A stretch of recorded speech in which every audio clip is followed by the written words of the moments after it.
വിട്ടുവീഴ്ച എന്ന് പറയുന്നത് അത് നിങ്ങളുടെ ദൗർബല്യം കാരണമല്ല, ലഅഫ് ദൗർബല്യം കാരണമോ അല്ലെങ്കിൽ നിങ്ങളത് അറിയാത്തത് കൊണ്ടോ അല്ല. പിന്നെന്താണ്?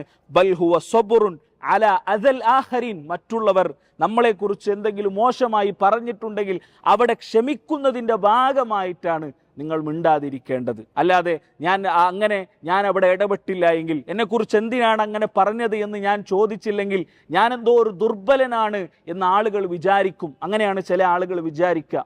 എന്നെക്കുറിച്ച് ഒരാൾ മോശമായി പറഞ്ഞിട്ടുണ്ട്, ഓനോട് പോയി നീ എന്തിനാ എന്നെക്കുറിച്ച് അങ്ങനെ പറഞ്ഞത് എന്ന് ഓനോട് ചോദിച്ചില്ലെങ്കിൽ ഞാനെന്തോ ഒരു ദുർബലനായ ആളുകൾ മനസ്സിലാക്കും. അല്ലെങ്കിൽ ഞാനത് അറിഞ്ഞിട്ടില്ല എന്നവർ വിചാരിക്കും. എന്നാൽ ഞാൻ അറിഞ്ഞിട്ടുണ്ട് എന്ന് എനിക്കൊന്ന് അറിയിക്കണം, അതാണ് ചില ആളുകൾ വിചാരിക്കുക. ഞാൻ അറിഞ്ഞിട്ടുണ്ട് എന്നുള്ളത് ഓനൊന്ന് അറിയിക്കണം, അതാണ് ചില ആളുകൾ വിചാരിക്കുക. അപ്പം അതൊന്നും ഒരു വിശ്വാസിക്ക് ചേർന്നതല്ല എന്നുള്ളത് നബി സല്ലല്ലാഹു അലൈഹി വസല്ലമ ഇതിലൂടെ നമുക്ക് പഠിപ്പിച്ചു തരുന്നത് നമുക്ക് കാണാൻ കഴിയും.